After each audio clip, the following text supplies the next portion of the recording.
made my heart rate spike. I kept thinking about that delayed blink, about how my reflection had moved independently, just for a moment, about what that might mean. Around 3 in the morning, I heard something sound like fabric rustling. It came from inside the room, somewhere near the closet. I sat up in bed, my eyes adjusting to the darkness, trying to see what had made the noise. Nothing moved. The closet door was closed, just as I'd left it. My clothes hung neatly on the chair where I draped them.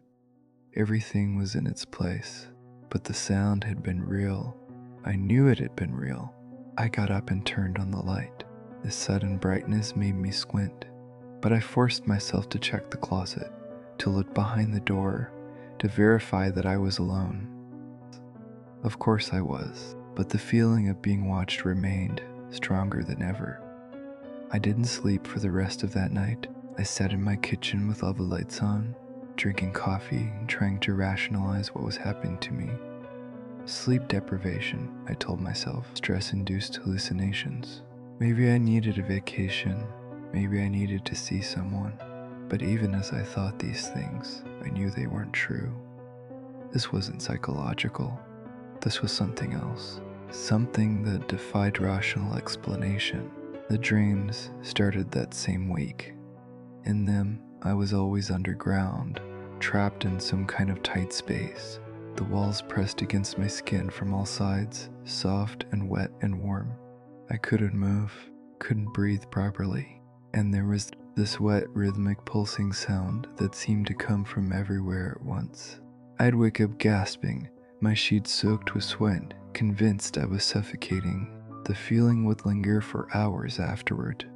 This sense of being compressed, of being contained in something too small.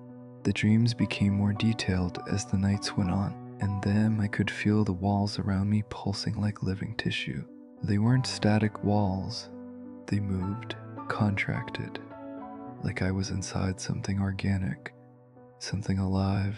The space was impossibly narrow, barely wider than my body, and I was curled into a fetal position, unable to extend my limbs. The wetness against my skin was warm, body temperature, and it had a thickness to it, a viscosity that made my stomach turn even in sleep.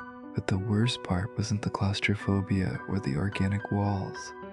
It was the awareness that I wasn't alone in there. There was something else in that tight space with me. I couldn't see it in the dreams because it was too dark.